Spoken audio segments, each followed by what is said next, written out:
Imagine you're a Black woman working on a federal contract job and suddenly they tell you, oh, yeah, your break room is over there. And it's separate from your white coworkers. You go to complain and they hit you with, well, technically there's no federal rule against it anymore.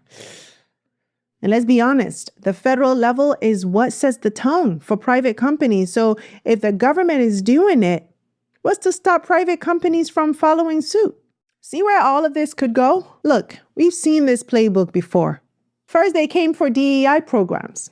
And we just saw that happen very recently with federal agencies no longer considering DEI initiatives in government contracts. And then they tell you, oh, we're just removing unnecessary regulations. And before you know it, we're having a national conversation about whether segregation was really that bad. Now, does this mean all federal contractors are suddenly going to start putting up whites-only signs?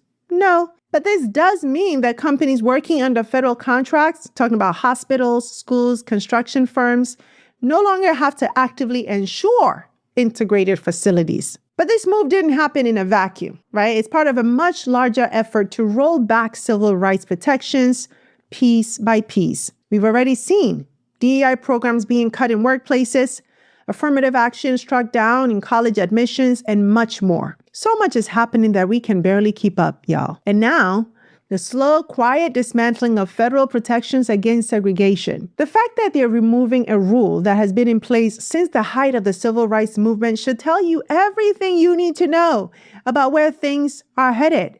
And my people, let me be honest for a second. The reason I even started this podcast was because I was terrified about where all of this was leading. My very first episode was about the attacks on DEI and my fears about what that meant for our future. And one thing I said loud and clear was that if we look back at history, we shouldn't be surprised if this all ends us right back into another segregated era. If you haven't seen that episode, go watch it. It's called The DEI Saga, Trump, Musk, and the Untold Story of How We Got Here. Because trust me, this is all connected. So here's the next question. What happens next?